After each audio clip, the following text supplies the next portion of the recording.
के कांग्रेस विधायक कुलदीप सिंह राठौड़ ने प्रदेश में बढ़ते नशे के कारोबार, प्रदेश की सीमाओं में इसकी रोकथाम और कानून को सुदृढ़ करने के लिए नीति बनाने का संकल्प प्रस्ताव प्रस्तुत किया।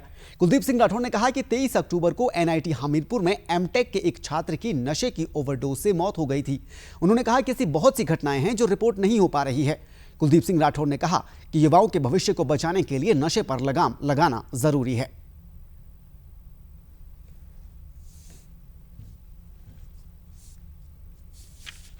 देखिए, ये बहुत चिंता का विषय है।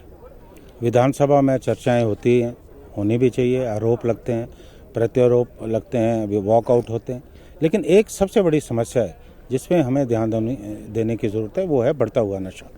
और आपने देखा होगा कि पिछले दिनों हमारा जो एक प्रतिष्ठित शिक्षा संस्थान है एनआईटी, वहाँ एक छात्र की ओवरडोज के कारण मृत्यु होगी। और ये तो ऐसा मामला जो प्रकाश में आया। बहुत सारे ऐसे मामले हैं कि हमारे युवा मर रहे हैं, अचानक मौतें हो रही हैं, और कई बार परिवार के लोग बता नहीं पाते क्यों मौत हो रही, लेकिन कहीं ना कहीं इसके पीछे नशा जिम्मेवार है। मैं जब खुद शिक्षा संस्थान में गया, मैंने देखा कि बहुत लच्चर व्यवस्था थी। जो वार्डन है उन्हें मालूम नहीं कि हॉस्टल में क्या हो रहा है। कमोबेश यही स्थिति और शिक्षा संस्थानों में।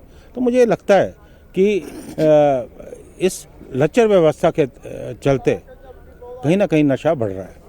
और मैंने सदन में ये बात कही कि नशा कहाँ से आ रहा है, खासकर जो चिट्टा है पाकिस्तान के बॉर्डर से आ रहा है या दिल्ली से आ रहा है।